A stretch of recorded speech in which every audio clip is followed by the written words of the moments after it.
Assalamualaikum warahmatullahi wabarakatuh.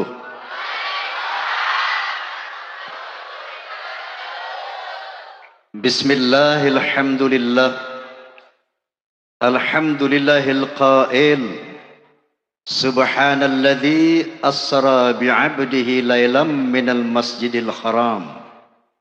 Minal masjidil haram ilal masjidil aqsa alladzi barakna hawlah. Asyhadu an la ilaha illallah wahdahu la syarika lah. Wa asyhadu anna sayyidana wa nabiyyana Muhammadan abduhu wa rasuluhu la nabiyya ba'dah. Allahumma fassalli wa sallim wa barik ala sayyidina Muhammad wa ala alihi wa sahbihi wa wala, amma ba'd. Al-mukarramun, para alimil ulama, para habaib yang saya muliakan, mata'an Allah bituli hayatihim wa nafa'ana bi'ulumihim, terutama sahibul bait, pengasuh dari Jam'iyah Salawat Ibrahimiyah, Bapak Kiai Haji Iliyin, Bapak-bapak pejabat sipil TNI maupun Polri yang saya hormati, fans of Roma Irama and Soneta Forza yang saya banggakan, Forum Silaturahmi Takmir Masjid dan Musalla Indonesia, Fahmi Tamami yang saya hormati, hadirin hadirat rahimakumullah. Sekian lama engkau menunggu untuk kedatanganku. Kenapa nggih? Bukankah aku telah berjanji kita jumpa di sini, ku datang. Kini ku datang padamu, senyumlah, sambutlah kedatanganku. Terus. Oh, bisa. Hadirin wal hadirat, haul dari Kiai Haji Hairul Razi, mari kita baca suratul Fatihah agar segala iman, Islam, amal ibadah beliau diterima Allah Subhanahu wa taala, agar segala kesalahan dan dosa beliau diampuni Allah Subhanahu wa taala, agar makamnya dijadikan raudhatul jannah ala hadhihi niyyah wa ala kulli niyatin salihah wa ila hadratin nabiyil mustafa rasulillah sallallahu alaihi wasallam. Al-Fatihah.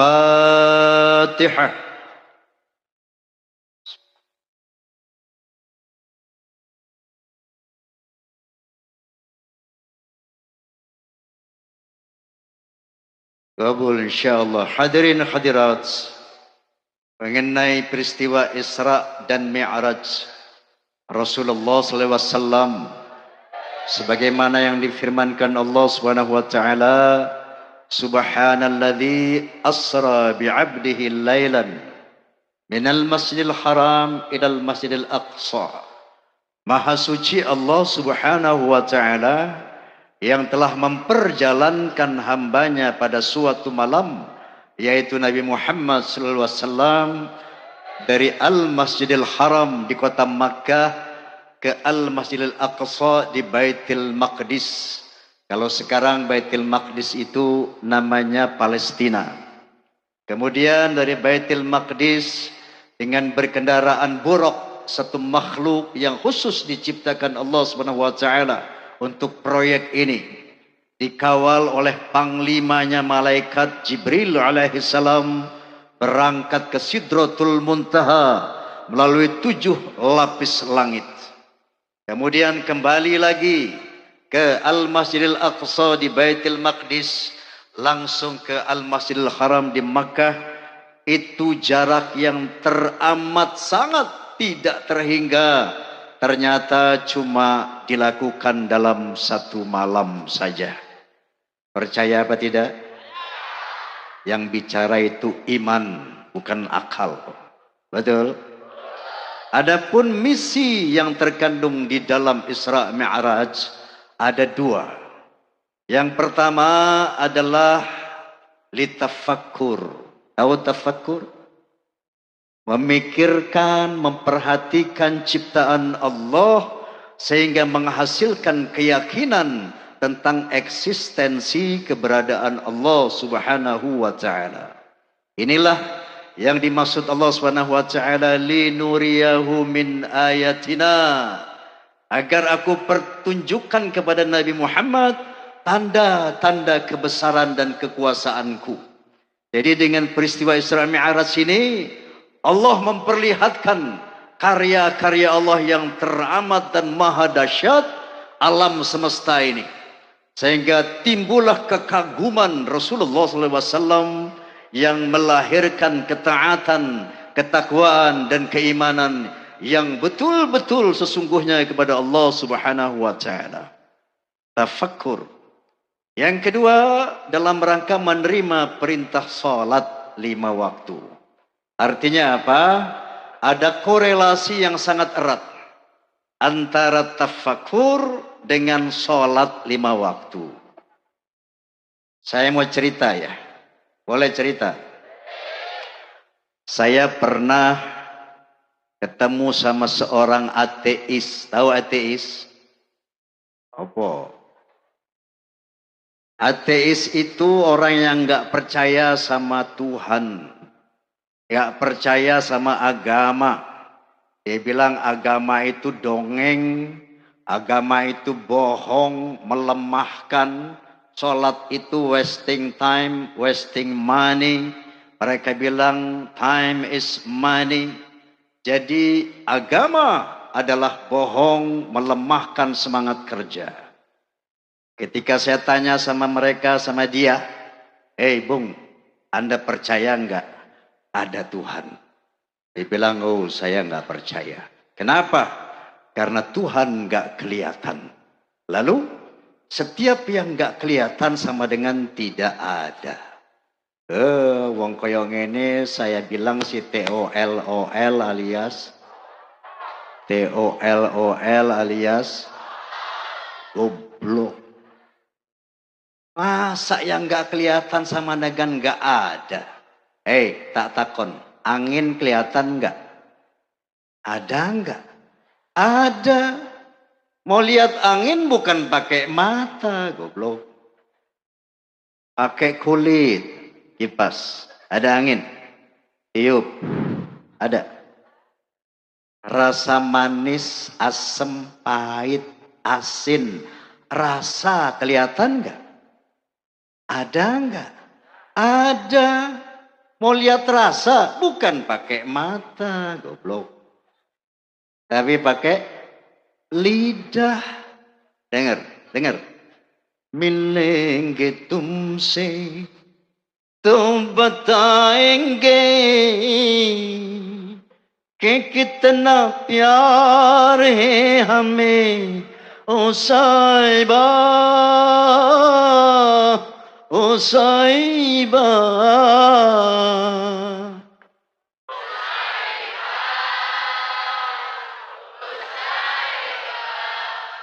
Soneta femina semua ya. Apa itu?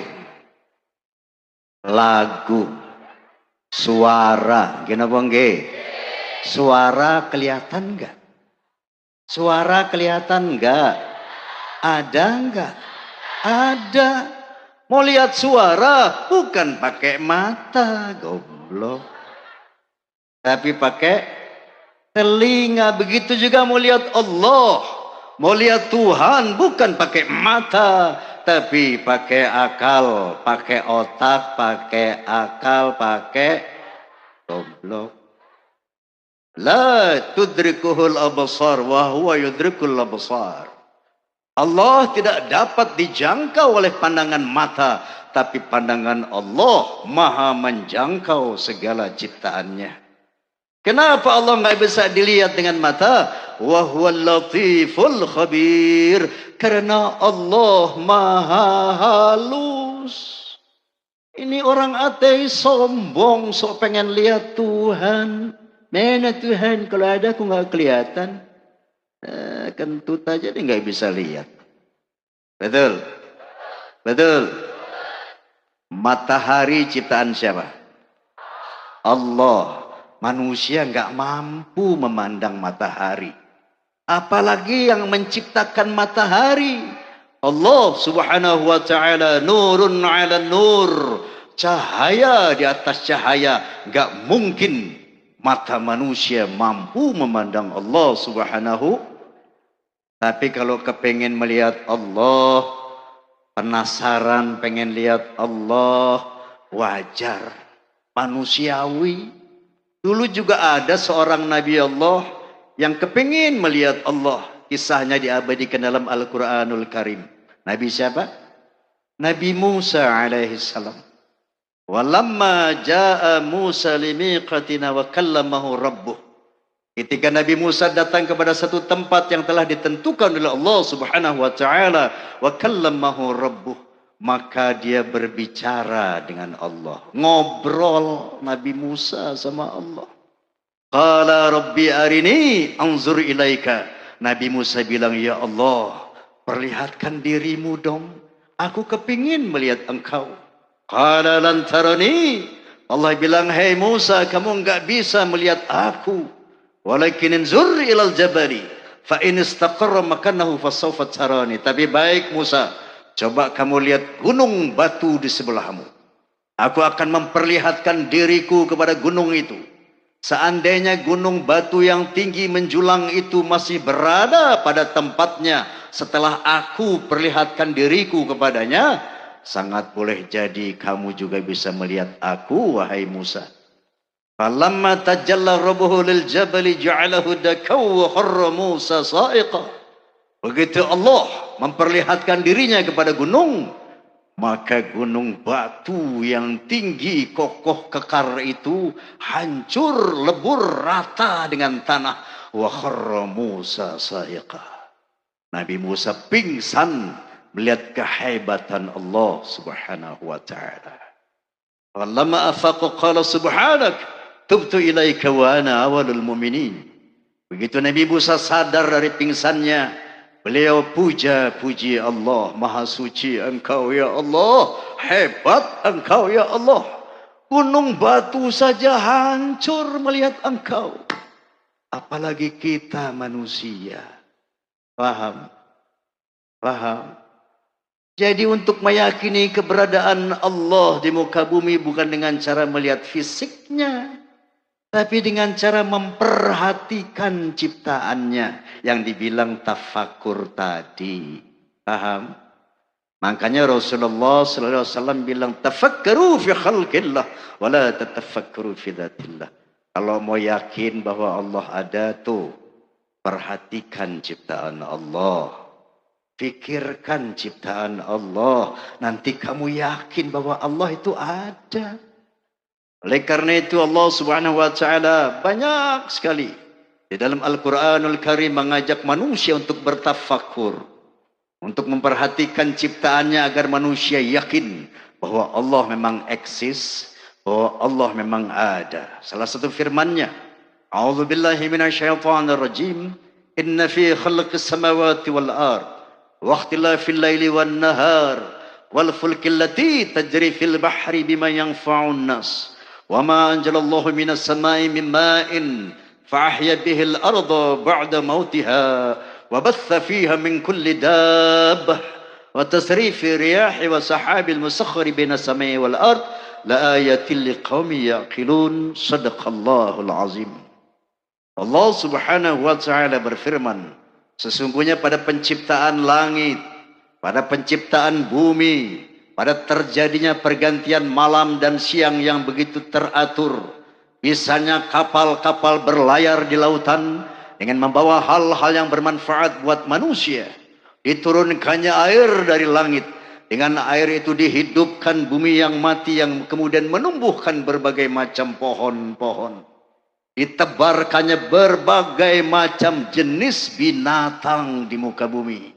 Terjadinya pergeseran awan dan angin di antara langit dan bumi. Sesungguhnya itu bukti bahwa Allah ada bagi orang-orang yang berakal. Sudah yakin ada Allah? Sudah yakin ada Allah? Alhamdulillah. Buat orang yang belum sholat, ada nggak sih di sini orang yang belum sholat? Nggak ada. Ada. Banyak apa sih? Banyak. Orang yang belum sholat karena ragu-ragu tentang keberadaan Allah. Mari kita kerucutkan tafakkur kita. Kali ini Allah mengajak kita yang ragu-ragu untuk memperhatikan pohon-pohon. Afara'aitum ma tahruthun. Tidakkah kamu perhatikan pohon-pohon yang kamu tanam? Ada pohon pisang, jambu, duren, dukuh, padi, ribuan macam pohon. Allah bilang, coba yang ragu-ragu, kamu perhatikan pohon-pohon yang kamu tanam. Setelah itu Allah bertanya kepada kita, a antum tazra'unahu am nahnu zari'un? Kamukah yang menumbuhkan pohon-pohon yang kamu tanam atau aku? Allah bertanya kepada orang yang ragu-ragu, siapa yang menumbuhkan pohon-pohon yang kita tanam? Manusia apa Allah? Manusia apa Allah? Allah. Kita manusia kan selama ini cuma pandai melempar biji padi, biji jagung, biji duren, biji rambutan. Setelah itu kita tidak pernah berpikir, siapa yang menumbuhkan pohon-pohon itu, yang memberikan buah sepanjang tahun tanpa bayaran. Ini dipertanyakan oleh Allah Subhanahu wa taala kepada orang yang ragu-ragu, agar akalnya terbuka, agar matanya melek bahwa ada yang menumbuhkan pohon-pohon. Sudah yakin ada Allah? Alhamdulillah. Membisik. Izin.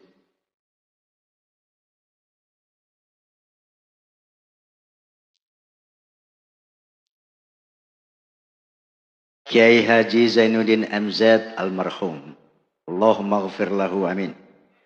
Warhamhu amin. Wa'afi amin. Beliau pernah bilang, penceramah itu ibarat mobil jalan.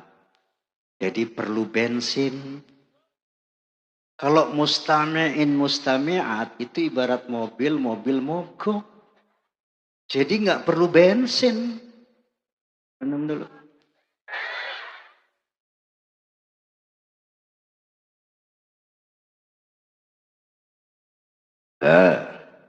Ada lagi yang rung sholat. Gara-gara ragu-ragu tentang hari berbangkit. Ragu-ragu tentang azab kubur, nikmat kubur. Ragu tentang surga dan neraka.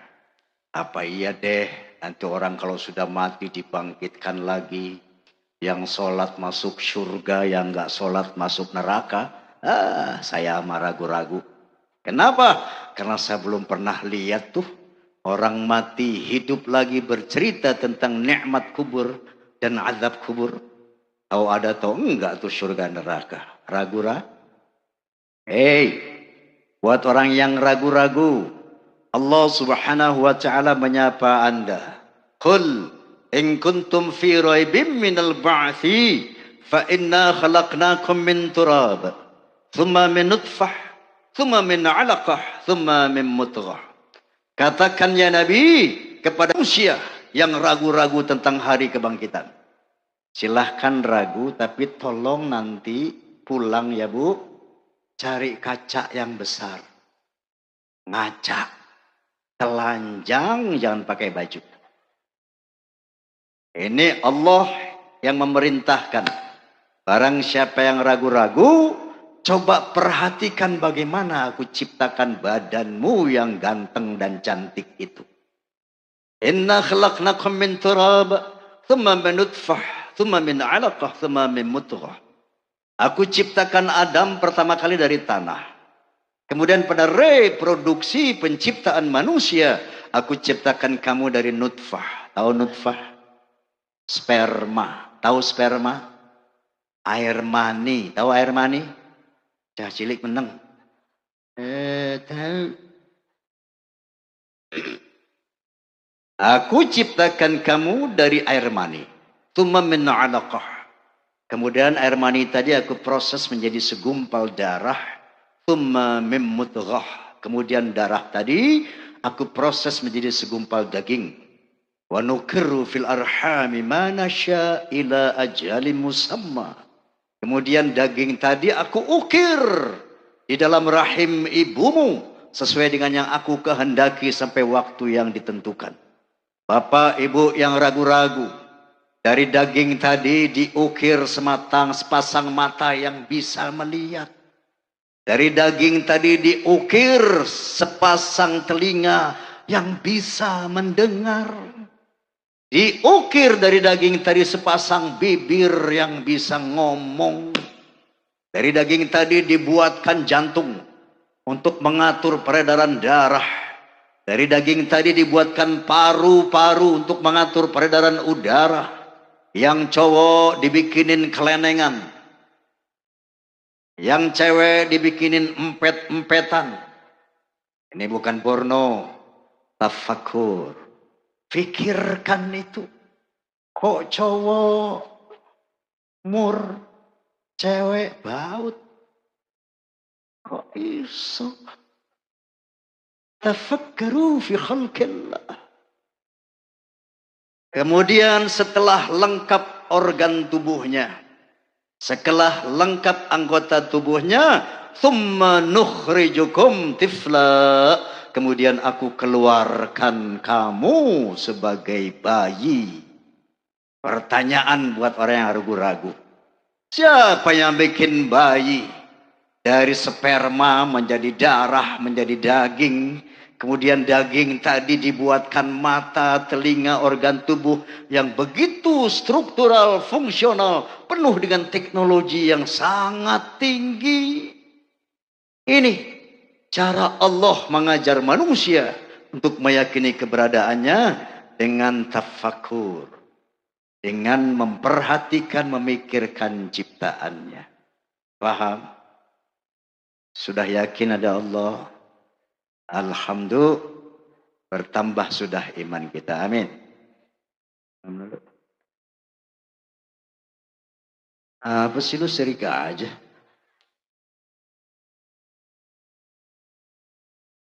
Nyanyi. Ini sembarangan lain nyanyi. Gue kan raja dangdut ini. Mahal lagi. Kalau mau lihat saya nyanyi, jangan khawatir. Besok jam 8, saya datang ke rumah ibu-ibu. Ya. Saya datang ke bapak. Bapak nggak usah kemana-mana, diam aja di rumah. Saya yang datang, saya nyanyi besok.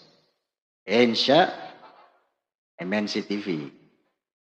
Besok di Gresik sini, insya Allah. Nah sekarang masalah sholat. Ini hati-hati sholat ini. Coba lihat proses perintahnya saja luar biasa. Kalau perintah puasa, Allah cukup panggil Jibril. Ya Jibril, kamu turun ke bumi. Bilang sama Muhammad, ya ayyuhalladzina amanu kutiba alaikumusiyam. Suruh puasa orang yang beriman. Jibril turun ke bumi. Begitu juga perintah ibadah haji. Allah suruh Jibril turun ke bumi menemui Nabi. Bilang sama Nabi, Walillahi 'alan nasi hajjul baiti man istata'a ilaihi sabila. Wajib pergi haji bagi orang yang mampu melaksanakan perjalanan ke sana. Tapi buat salat 5 waktu. Ya Jibril, angkat Muhammad ke Sidratul Muntaha melalui 7 lapis langit untuk menerima perintah salat 5 waktu. Bayangkan. Proses perintahnya saja luar biasa. Oleh karena itu ibadah sholat tidak sama dengan ibadah-ibadah yang lain. Bentar lagi Ramadan. Saya mau tanya Ibu, puasa Ramadan hukumnya sunat apa wajib? Sunat apa wajib? Berdosa enggak kalau ada orang Islam enggak puasa? Tidak. Kalau situasi dan kondisinya enggak memungkinkan, boleh enggak puasa. Kenapa nggih? Wa man kana minkum maridan aw ala safarin fa'iddatum min ayyamin. Barang siapa di bulan Ramadan sedang sakit atau sedang bepergian, boleh enggak puasa. Nanti kalau sudah sembuh diganti. Begitu juga ibadah haji. Saya mau tanya Bu, ibadah haji itu hukumnya sunat apa wajib? Sunat apa wajib? Wajib. Berdosa enggak orang Islam enggak naik haji? Tidak. Kalau memang enggak duit-duit. Niatnya kenceng tapi kantongnya bokeh. Enggak berdosa. Oh, duitnya oke tapi stroke. Boleh naik haji. Lain dengan sholat. Mau punya uang nggak punya uang sehat sakit wajib sholat. No excuse. Tidak ada alasan untuk nggak sholat. Jangankan baru pusing-pusing sedikit, baru mules-mules sedikit. Seandainya kita baru tabrakan kereta api sama mobil, naudzubillahimin, putus kaki kita, putus tangan kita, tapi selama kesadaran masih ada, wajib sholat. Luar biasa. Ya Allah, saya nggak bisa berdiri sholat, kaki saya putus. Oke, tidak bisa berdiri, silahkan tetap sholat sambil duduk. Ya Allah, duduk juga nggak bisa, pinggang saya retak. Oke, tidak bisa duduk, silahkan tetap wajib sholat sambil berbaring. Ya Allah, berbaring juga nggak bisa sholat. Oke, jangan sholat, disolatin aja. Paham? Paham? Kenapa sholat begitu fundamental? Paling tidak ada 3 alasan. Yang pertama, sebagai identitas keislaman manusia nanti pada hari kiamat. Kalau di dunia ini identitas keislaman manusia cukup dengan KTP, betul?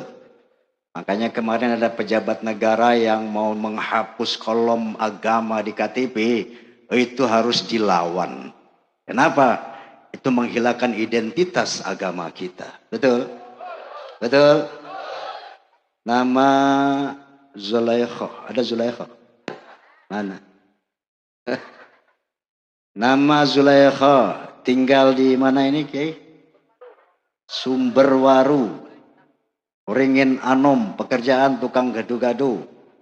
Agama Islam. Kata siapa Zulaikha Islam? Kata KTP, betul? Nanti Zulaikha mati enggak? Mati enggak? Mati. Ditanya sama malaikat, namamu siapa? Zulaikha Om. Tinggal di mana? Di Waru Om. Kerjamu apa Zulaikha? Betul gadu-gadu. Agamamu Islam toh Om. Mana buktinya? KTP ku carry Om. KTP enggak payu di akhirat. Betul? Lalu kalau di dunia bukti kita Islam adalah KTP, lalu apa? Bukti keislaman manusia nanti pada hari kiamat. Rasulullah sallallahu alaihi wasallam bersabda, "Inna ummati yud'auna yaumal qiyamati ghurram muhajjalina min atharil wudu."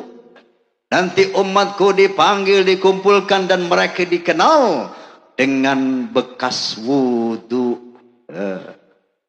Kalau di dunia, oh itu Islam, buktinya mana? KTP. Di akhirat pada hari kiamat, oh itu Islam, buktinya mana? Bekas wudu. Anggota wudu manusia nanti pada hari kiamat bercahaya. Semakin sering sholat, semakin cemerlang cahayanya, nurnya semakin cemerlang. Yang jarang sholat, remeng-remeng. Malaikat bingung, ini kafir apa Islam ini? Yang gak pernah sholat gelap, dilemparkan ke kelompok orang-orang kafir. Na'udzubillahi min. Makanya Nabi sallallahu alaihi wasallam mengingatkan, farqum bainal muslim wal kafir as-shalah. Yang membedakan umat Islam dan kafir itu nanti adalah sholat. Ini alasan kenapa sholat nggak ada kompromi untuk tidak sholat. Yang kedua, karena ibadah sholat merupakan sandaran daripada sahnya ibadah-ibadah yang lain. Dalam hal ini Rasulullah SAW bersabda, inna awwala ma yus'alul abdu yawmal qiyamati min amalihi salatuhu. Sesungguhnya amal manusia yang akan pertama kali ditanya pada hari kiamat adalah sholatnya. Ibu nggak ditanya istri siapa, anaknya berapa, itu nomor 20. Bapak nggak ditanya jabatannya apa, gajinya berapa, istrinya piro. Itu pertanyaan nomor 30. Tapi yang pertama ditanya, kamu sholat apa tidak? Fa in tuqbilat salatuhu tuqbilat sairu amali. Kalau kamu sholat, maka diterima seluruh amal ibadahmu. Ada orang sholat 5 waktu, pergi haji, hajinya sah, dapat pahala nanti hari kiamat. Ada orang sholat 5 waktu, puasa di bulan Ramadan, puasanya sah, dapat pahala nanti di hari kiamat. Ada orang sholat 5 waktu sodakoh, enggak usah juta-juta, enggak usah em-eman, cepean lecek yang merah yang kamu kasih pada musafir di lampu merah. Kalau kita sholat itu jadi pahala nanti pada hari kiamat. Tapi sebaliknya, wa in ruddat minhu salatu rudda sairu amali. Kalau kamu enggak sholat, tertolak seluruh amal ibadahmu. Ada orang enggak sholat naik haji, enggak sah hajinya. Ada enggak di sini haji yang enggak sholat? Ada. Kalau ada jangan panggil Pak Haji, jangan panggil Bu Haji. Panggil aja Dut, mau kemana Dut? Itu haji mardut. Haji yang tertolak, haji yang tidak sah. Orang nggak sholat di bulan Ramadan, puasa, nggak sah puasanya, nggak dapat pahala. Jangan salah, nanti bulan Ramadan banyak non muslim mau ikut puasa. Teman saya banyak kok orang-orang non muslim. Bang Haji, nanti kalau bulan Ramadan saya puasa boleh nggak? Oh boleh. Saya larang orang nggak makan. Kenapa enggak? Tapi nggak dapat pahala. Kenapa? Nggak sholat. Orang nggak sholat, sedekah, amal jariah. Tiap hari ngasih anak yatim, fakir miskin 1 juta. Tiap minggu nyumbang masjid 10 juta. Tiap tahun ngasih fuqara masakin 100 juta. Nggak sholat, nggak jadi pahala. Paham? Ini yang kedua. Yang ketiga, sholat itu adalah pusaka jimat kita. Ini zaman sekarang, zaman musim batu ini. Ini batu apa ini namanya? Bacan. Batu bacan atau apa tuh ini? Ada yang piara batu combong. Tahu batu combong, Bu? Batu bolong. Batu tapi ada lubangnya. Itu diyakini sama sementara orang buat melet perempuan. Ada juga yang pakai batu batu badar hitam. Buat apa mas? Oh ini anti peluru. Ada juga batu akik Sulaiman. Buat apa mas? Ini buat cari rezeki. Na'udzubillahimin. Gombal, bohong, bullshit alias musyrik. Kenapa enggak?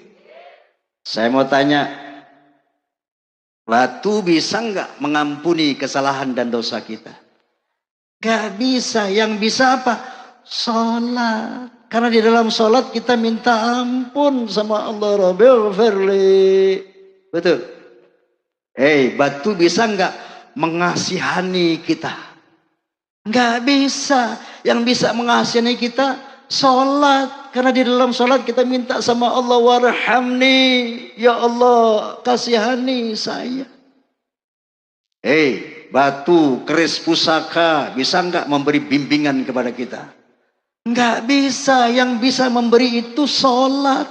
Karena di dalam sholat kita bilang, wahdini, berikan aku bimbingan ya Allah. Itu pusaka-pusaka, batu-batu, keris-keris bisa nggak memberi rezeki sama kita? Nggak bisa. Yang bisa sholat. Karena di dalam sholat itu kita minta rezeki sama Allah subhanahu warzuqni. Makanya sholat Allah bilang, inna sholata kanat 'alal mu'minina kitaban mawquta. Sesungguhnya sholat itu wajib bagi orang-orang beriman pada waktu-waktu yang ditentukan. Subuh, zuhur, asar, maghrib, isya. Lalu Allah berfirman, hafizu ala salawati wa salatil wusta. Jagalah sholat-sholatmu, terutama sholat pertengahan. Banyak para mufassirin menyatakan sholat pertengahan itu sholat asar. Kenapa? Karena sholat asar di samping sholat yang disaksikan malaikat. Karena saat asar itu manusia pada puncaknya keletihan setelah bekerja. Puncaknya kelelahan setelah berpikir di sekolah atau di kantor. Gini bang. Wa qumu lillahi qanitin. Dan tegakkan sholat sampai kamu mati. Kenapa? Wasta'inu bisabri was.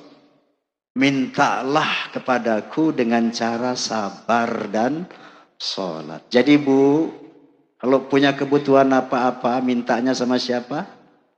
Sama Allah. Ada persoalan apa-apa, mengeluhnya sama siapa? Sama Allah. Ada hajat apa-apa, mintanya sama siapa? Sama Allah. Wasta'inu bisabri wassalah. Minta apa yang kamu perlukan kepadaku dengan cara satu, sabar.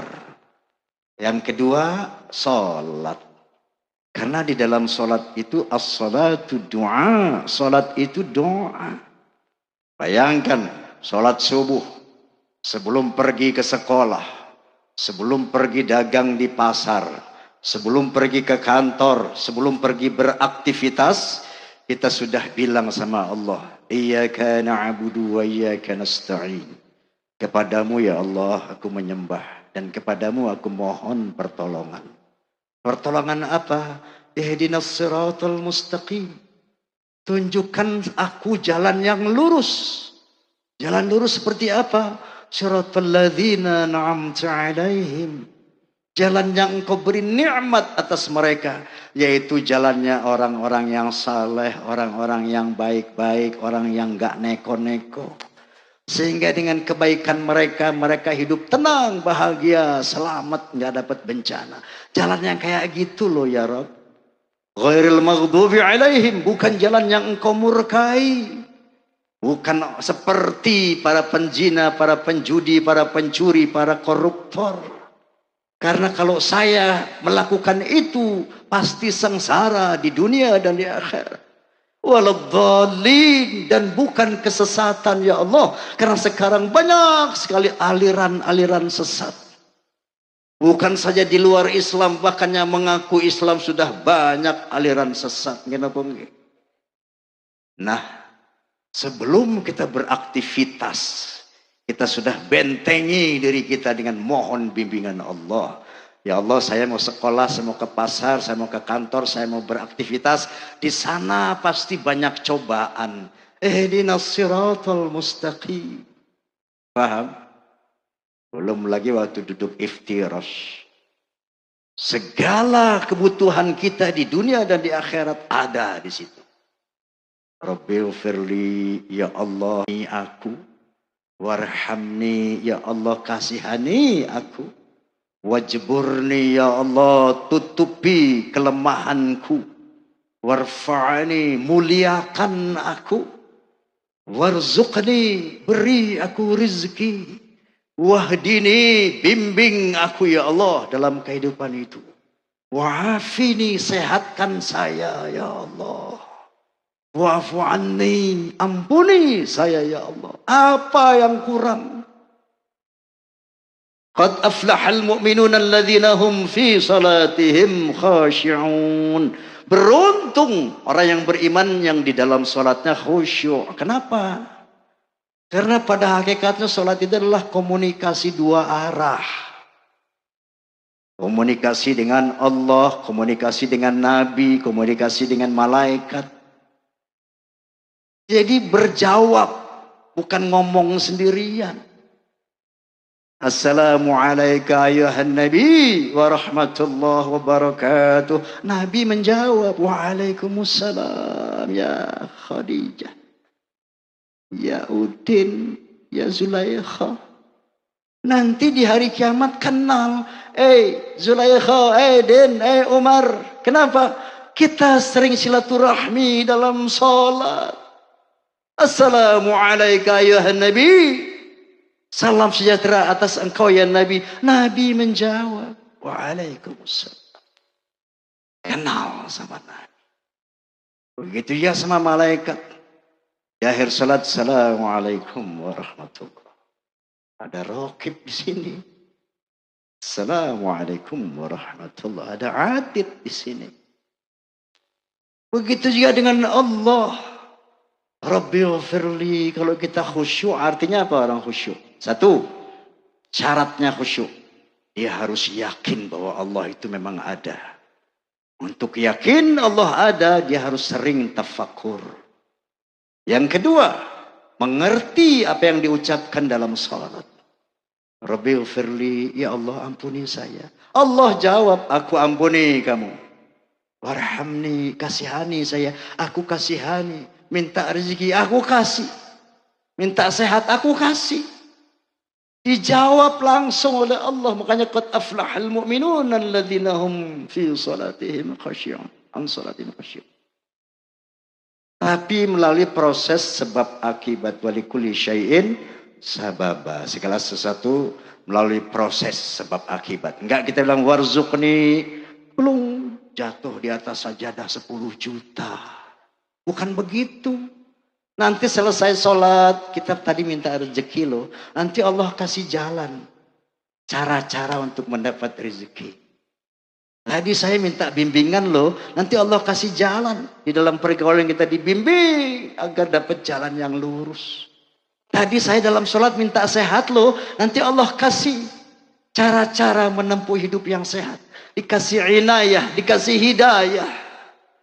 Qad aflahal mu'minun alladzina hum fi salatihim khashi'un. Beruntung orang mukmin yang di dalam salatnya khusyuk. Bang Haji, saya sih sholat, cuman gak khusyuk.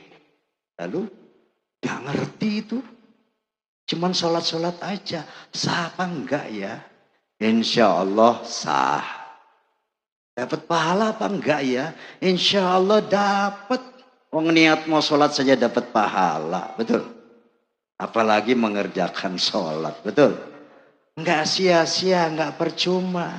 Masuk surga enggak sih Bang Haji? Insya Allah masuk kalau di emperan tuh. Ya. Insya Allah sah, insya Allah dapat pahala, insya Allah masuk surga. Tapi sholatnya enggak efektif. Paham Bu? Rabbighfirli warhamni wa'afini. Allahu Akbar, baring ngupil. Ada yang baring ngupil. Nggak efektif. Artinya apa? Doa yang kita minta nggak terjadi. Karena memang kita nggak minta. Allah Akbar. Kamu ngerti apa yang kamu paham? Nah, jadi bagi yang belum sholat, mari sholat. Karena sholat itu senjata kita untuk menghadapi kerasnya kehidupan dunia. Sholat itu senjata manusia untuk menghadapi dahsyatnya kehidupan hari kiamat. Yang sudah sholat, mari tingkatkan kualitas sholat kita. Yang belum benar bacaannya betulkan. Yang sudah betul bacaannya hafalkan, mengerti apa yang kita ucapkan sampai mencapai derajat khusyuk. Amin. Amin. Nah, kira-kira inilah yang bisa saya sampaikan. Oh, betul. Nyanyi. Tapi nggak pakai musik ya. Kalau pakai musik besok. Ya, sekarang nggak pakai musik. Karena saya sama Soneta Group ini sudah kurang lebih 45 tahun punya komitmen. Roma nggak akan nyanyi tanpa Soneta, Soneta nggak akan tampil tanpa Roma. Jadi kalau mau lihat Roma nyanyi pakai musik, insya Allah besok. Ya, saya dengar tadi musik ini hebat, bagus. Bukan berarti saya nggak mau diiringi beliau, karena saya punya komitmen sama Soneta. Paham gak? Jadi tanpa musik boleh. Oke. Cuman dengan syarat semuanya mesti ikut kur. Setuju? Box-box hitam di sekeliling kita ini namanya loudspeaker. Pengeras suara. Disebut juga sound system. Sistem suara. Biasanya terdiri dari three-way system. 3 jalur suara. Yang pertama bass range, suara bass. Makanya tadi saya bilang coba bassnya turunin dikit kegedean. Yang kedua mid range, suara tengah. Makanya tadi saya bilang midnya dinaikin sedikit. Yang ketiga high range, suara tinggi. Makanya tadi saya bilang sama operator, bassnya turunkan, midnya ditambah, high-nya ditambah. Three-way system. Ya. Nah, suara bass diwakili oleh cowok. Paham? Cowok. Cowok. Cowok siap? Oke. Mid range diwakili oleh perempuan. Ibu-ibu nih cewek. Cewek siap? Cewek siap? Siap. High range, suara tinggi diwakili oleh anak-anak. Mana anak-anak? Anak-anak siap? Anak-anak siap? Oke.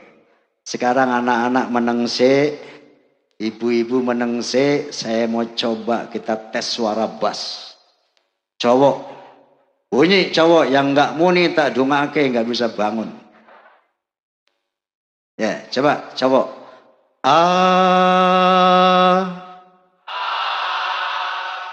Itu suara bass namanya. Sekarang perempuan, mid range, suara tengah. Mulai gadis, janda, ada janda nggak? Yang tua nggak usah ngacung. Yang bersuami, nenek-nenek, semuanya muni. Kalau ada gadis yang nggak punya tak dungake, jodohmu aduh. Makanya nyanyi daripada nggak kawin-kawin kamu. Yang punya suami nggak mau nyanyi tak dungake. Kawin lagi nanti suamimu. Nenek-nenek juga nyanyi. Kalau ada nenek-nenek nggak nyanyi tak dungake, nggak bisa kentut 3 bulan. Ayo ambil suara perempuan semuanya.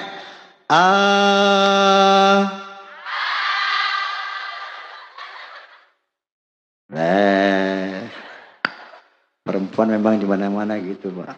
Memble. Oke, high range, suara tinggi anak-anak. Mana remaja boleh ikut anak-anak.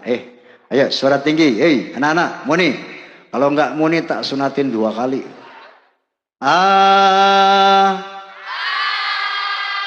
Oke. Sekarang bass range, mid range, high range. Suara bass, suara tengah, suara tinggi. Bapak-bapak, ibu-ibu, anak-anak. Semuanya sama-sama ambil suara.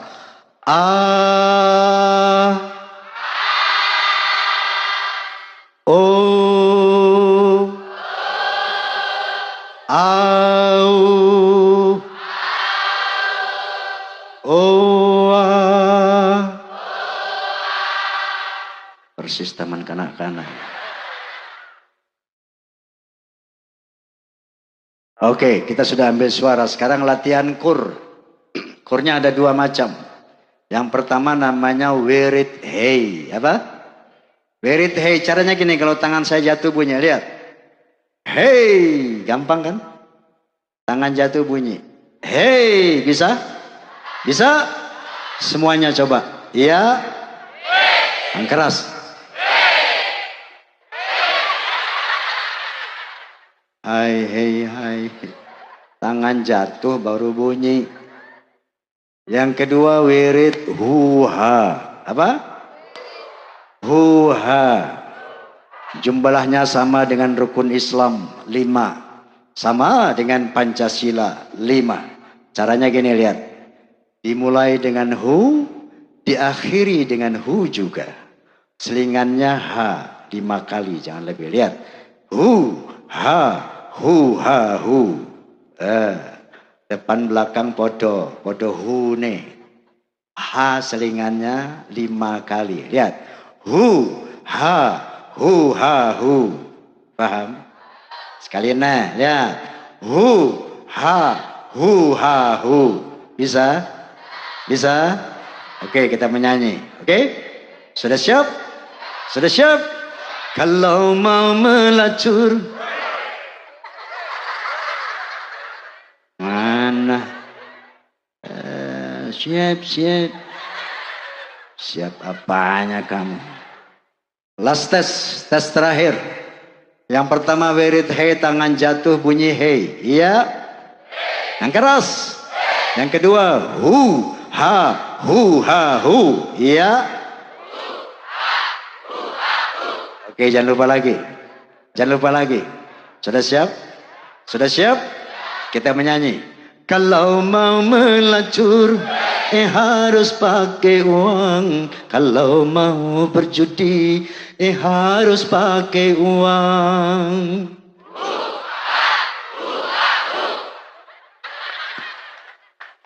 Mau mabuk-mabukan, harus pakai uang. Mau haram-haraman, harus pakai uang.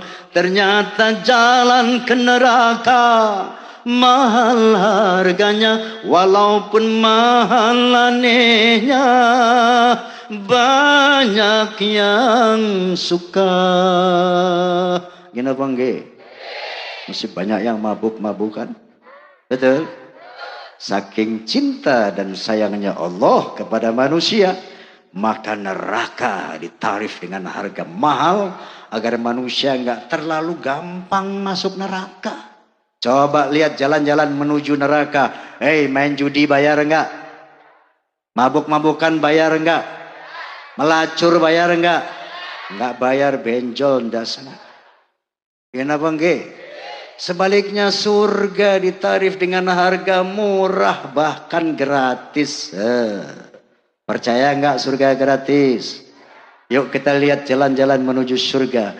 Melaksanakan zakat hanya bagi yang mampu. Melaksanakan haji hanya bagi yang mampu.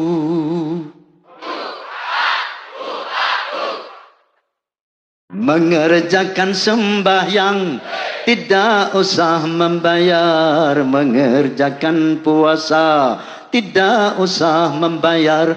Ternyata jalan yang ke surga murah harganya, walaupun murah anehnya banyak yang ogah. Kenapa enggak? Masih banyak yang enggak sholat. Saya mau tanya, udah tahu surga belum? Surga belum tahu? Sama. Yang belum mati, kenapa enggak? Tapi paling tidak penasaran, pengen tahu surga kayak apa tuh? Mau tahu? Ada informasi dari Allah Subhanahu wa taala tentang surga. Dalam satu hadis qudsi Allah berfirman, "A'adatul ibadiyas salihin ma la 'ainun ra'at wala udhunun sami'at wala khatara ala qalbi bashar." Aku sediakan nanti surga Untuk orang-orang yang bertakwa, di mana kenikmatannya, keindahannya, kehebatannya nggak pernah terlihat oleh mata, tidak pernah terdengar oleh telinga, bahkan tidak bisa dihayalkan oleh akal manusia, saking indah dan hebatnya surga itu. Menurut Rasulullah SAW, nanti orang-orang di surga itu semuanya muda-muda, 20 tahun, nggak tua-tua, nggak mati-mati. Jadi sorry aja nenek-nenek nggak ada di surga, nek. Ya tuh nenek nangis. Nek, maksud saya kalau nenek mati bukan nggak masuk surga, tapi muda lagi. Amin. Bukan cuman muda lagi, nek, perawan lagi. Itu sifat yang pertama. Penduduk surga semuanya muda, nggak tua-tua, nggak mati-mati. Dan yang kedua, kata Nabi, wajah orang surga nggak jelek-jelek begini. Maksud saya kita sebagai orang Indonesia kalau dibandingkan sama orang Barat ya masuk elek gila. Coba lihat orang Barat, walaupun banyakan yang kafir tapi diciptakan oleh Allah, Masya Allah indahnya. Kulit mereka putih kayak salju, rambut mereka ada yang pirang kuning kayak emas. Mata mereka ada yang biru, hijau seperti permata. Padahal orang kafir. Sebaliknya saudara-saudara kita di benua Afrika. Tahu Afrika? Tahu Afrika? Ada bangsa Nigeria, Islam. Bangsa Somalia, Islam. Bangsa Senegal, Islam. Bangsa Sudan, Islam. Tapi diciptakan oleh Allah. Hitam bleketek. Kenapa enggak? Astagfirullah. Orang Islam gak usah kecil hati. Kenapa? Wajah di dunia itu wajah formalitas. Wajah pinjaman, wajah sementara. Nanti hari kiamat kita gak pakai wajah yang ini. Allah subhanahu wa ta'ala berfirman, Nahnu qaddarna bainakumul maut. وَمَا نَحْنُ بِمَسْبُوقِينَ عَلَىٰ أَنْ نُبَدِّلَ أَمْثَالَكُمْ وَنُنْشِئَكُمْ فِي مَا لَا تَعْلَمُونَ.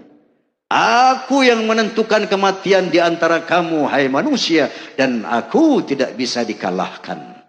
Aku akan mengganti orang-orang yang mati dengan orang yang baru, dan aku akan merubah wajahmu nanti di akhirat dalam bentuk yang belum kamu ketahui, tentu sesuai dengan amal ibadah kita masing. Walaupun di dunia diciptakan tampan cantik seperti bintang-bintang film dunia, tapi kalau nggak pernah ibadah, nanti pada hari akhirat dibangkitkan jauh lebih jelek dari anjing kurap. Na'udzubillahimin. Dan sebaliknya, walaupun di dunia ini diciptakan jelek, pesek, pendek, pengek, tapi kalau rajin ibadah kepada Allah, nanti dibangkitkan di surganya Allah jauh lebih tampan, jauh lebih cantik dari bintang film manapun di dunia. Bahkan istri salehah salah satu hadiahnya adalah lebih cantik dari bidadari nanti di surga. Amin. Mau masuk surga? Mau masuk surga? Yang mau masuk surga bilang amin. Yang mau masuk surga bilang amin. Amin. Mau mati? Masuk surga? Mau mati? Surga mau mati. Masuknya lewat mana? Kalau nanti ada yang masuk neraka, bukan karena Tuhan tak sayang hambanya. Kenapa enggak? Kalau nanti ada yang masuk ke surga, itu karena dia memang berusaha. Semua terserah kita. Tererererereng. Kenapa enggak? Kenapa enggak? Allah enggak pernah maksa manusia. Seandainya ada wong kini pengen masuk neraka, ada? Ada yang masuk neraka? Kalau ada enggak apa-apa, boleh kok. Itu hak azazi manusia, kenapa nggih? Tapi kalau mau masuk neraka ada syaratnya, Mas. Satu, jangan sholat. Nanti Ramadan orang-orang Islam puasa, nggak usah puasa. Yang perempuan rajin ngerumpi, rajin ngegeratak dompet suami. Yang laki-laki rajin nyekek botol. Nanti mati dijamin masuk neraka, jangan khawatir. Sebaliknya kalau ada yang pengen masuk surga, pengen muda, cantik, tampan selama-lamanya, pengen menikmati kemewahan surga yang tanpa akhir selama-lamanya boleh. Siapapun tanpa pandang bulu boleh masuk surga. Syaratnya satu, salat 5 waktu. Kedua, puasa di bulan Ramadan. Ketiga, punya uang kalau banyak naik haji. Rajin sedekah, infak dan sebagainya. Empat, hindarkan yang maksiat. Nanti mati insya Allah masuk. Ini sunatullah. Ini aturan main dari Allah Subhanahu wa taala. Fal yauma la tuzlamu nafsun syai'a wa la tujzauna illa ma kuntum ta'malun. Pada hari akhirat tidak ada seorang manusia yang disiksa, tidak ada seorang manusia yang diberi pahala kecuali sesuai dengan apa yang kita lakukan selama hidup di dunia. Jadi jangan mimpi nggak pernah ibadah pengen masuk surga. Jangan menghayal ahli maksiat bakal bebas dari api neraka. Apa yang kita tanam sekarang di dunia, itu yang bakal kita petik di akhirat. Dan apa yang kita lakukan sekarang di dunia, itu yang bakal kita rasakan di akhirat. Oleh karena itu mari sama-sama kita baca suratul Fatihah. Bibarakatil Fatihah wa bikaramatil Fatihah wa bimu'jizatil Fatihah. Kita mohon kepada Allah Subhanahu wa taala agar semua yang hadir di sini, yang mendengar suara ini, agar malam ini diampuni dosa dan kesalahan kita oleh Allah Subhanahu wa taala. Bibarakatil Fatihah kita mohon kepada Allah Subhanahu wa taala agar semua yang hadir di sini, yang mendengar suara ini, diberi inayah, taufik, hidayah agar dapat melaksanakan perintah Allah, menjauhkan larangan Allah sampai mati nanti, sehingga dengan demikian insyaallah kita akan mereguk kehidupan yang nyaman, selamat, bahagia dari dunia sampai akhirat. Ala hadhihi niyyah wa ala kulli niyatin salihah wa ila hadratin nabiyil mustafa Rasulillah sallallahu alaihi wasallam. Al-Fatihah. A'udzu billahi minasy syaithanir rajim. Bismillahirrahmanirrahim. Alhamdulillahi rabbil alamin. الرحمن الرحيم مالك يوم الدين إياك نعبد وإياك نستعين اهدنا الصراط المستقيم صراط الذين أنعمت عليهم غير المغضوب عليهم ولا الضالين آمين. Qabul insyaallah. Hadirin hadirat, sekedar ini yang saya bisa sampaikan, mudah-mudahan ada manfaat untuk kita semua. Atas segala kekurangan, kekhilafan, kesalahan, saya Roma Irama mohon dibukakan pintu maaf yang sebesar-besarnya. Rabbana taqabbal minna innaka antas samiul alim wa tub alaina innaka antat tawwabur rahim. Akhirul kalam wallahul muwafiq ila aqwamit thariq. Thumma assalamu alaikum warahmatullahi wabarakatuh.